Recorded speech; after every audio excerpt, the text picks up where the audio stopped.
to the today's Ayurveda platform. NTT के audio video lectures में आपका सबका स्वागत है। आज हम आज का सेकंड टॉपिक देखने वाले हैं, that is teaching methods, new teaching methods of teaching approaches.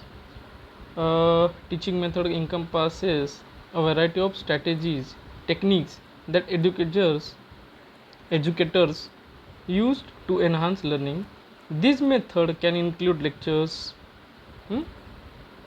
जैसे एक स्पेसिफिक टॉपिक हो गया, इस पर आप जो बात कर रहे हो गए लेक्चर. तो डिस्कशंस एक स्पेसिफिक टॉपिक है जिसके कुछ पहलू है और उसके बारे में आप जो डिफरेंट उसके एस्पेक्ट के बारे में डिस्कस कर रहे हैं.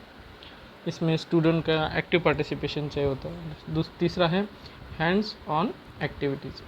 अभी ऑस्पी एंड ऑस्की, ये जो टर्मिनोलॉजी है वो आते हैं हैंड्स ऑन एक्टिविटी के ऊपर. और गवर्नमेंट ने अभी स्किल लैब्स डेवलप करने को बोला है. बहुत सारे कॉलेजेस में वो स्किल लैब्स है, तो स्किल लैब्स में मैनिक्योर्स पे आप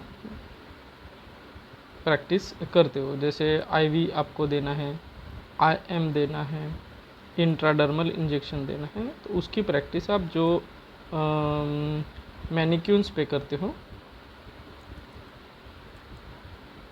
उसको बोला जाता है hands on activities. Multimedia presentation, जैसे कुछ कॉलेजेस में PPT पावर पॉइंट प्रेजेंटेशन से पढ़ाया जाता है, तो वो हो गया मल्टीमीडिया प्रेजेंटेशन. ग्रुप वर्क्स, जैसे हम अभी मैं फिजियोलॉजी पढ़ाता हूँ, तो ग्रुप वर्क्स में मैंने क्या दिया था, CVS के लिए एक प्रोजेक्ट दिया था वर्किंग मॉडल बनाने को. तो ये हो गया बच्चों का ग्रुप वर्क. ठीक है, 1 to 10, 10 to 15 ऐसा जो ग्रुप में डिवाइड करके. Experimental learning and more. Experimental learning and many more में एनालिटिकल स्टडीज़ आते हैं. ठीक है, एनालिटिकल स्टडीज़ पैथोलॉजी में, जैसे ESR हो गया. ESR आपको बढ़ गया है या कम हो गया है, वो जहाँ पता चलता है, तो वो आपको एक्सपेरिमेंटल लर्निंग में ही पता चलेगा कि how exactly the ESR work, PCV works, packed cell volume and erythrocyte sedimentation rate. ये ऐसे उनके दोनों के लॉन्ग फॉर्म हैं. एंड मोर.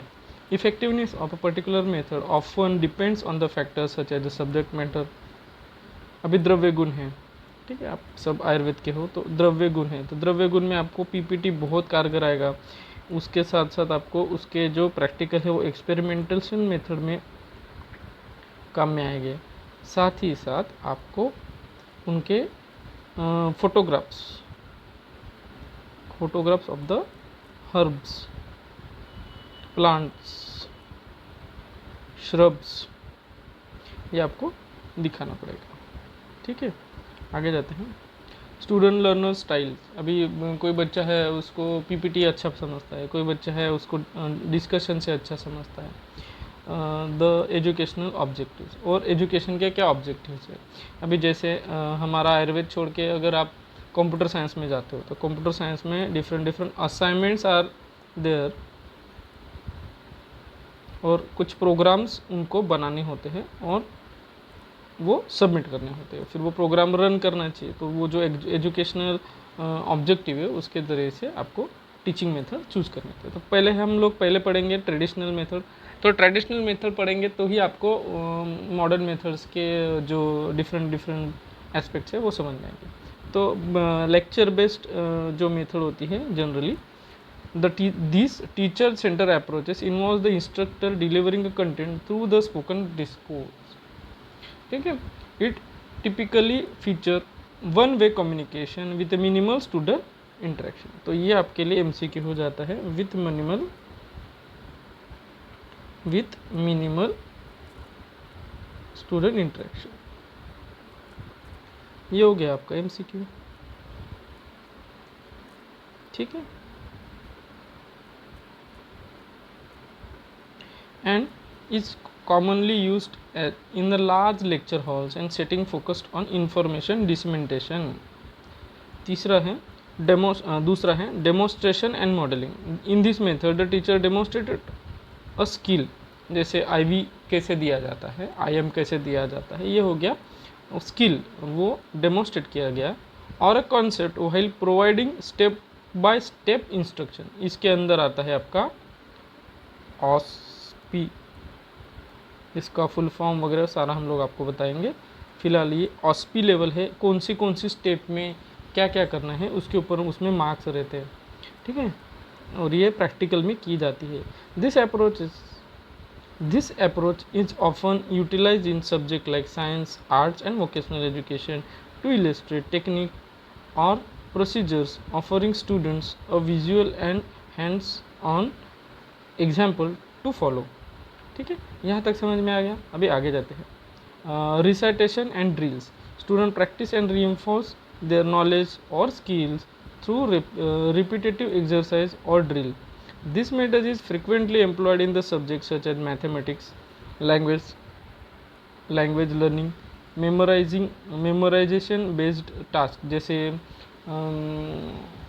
हम मराठीमध्ये त्याला आपण पाढे असं म्हणतो, तर 2चा पाढा, 5चा पाढा, 10चा पाढा, हे जे आहेत त्या रिसाइटेशन स्किलमध्ये येतात। त्यानंतर आता आपण संस्कृत लैंग्वेज में आप वैद्यकीय सुभाषित साहित्य हो गया, या लघु सिद्धांत कौमुदी हो गया, या फर्स्ट ईयर में आप बच्चों को अष्टांग हृदय के पहला अध्याय, 9वां अध्याय, 11वां अध्याय ये पढ़ा रहे हो, तो वो रिसाइटेशन मेथड से आप करते हो। ठीक है, तो वो रिसाइट उनको करने को बोलते हो। आगे जाते हैं। Discussion based learning, this method involve the student engaging in the group discussions, debates.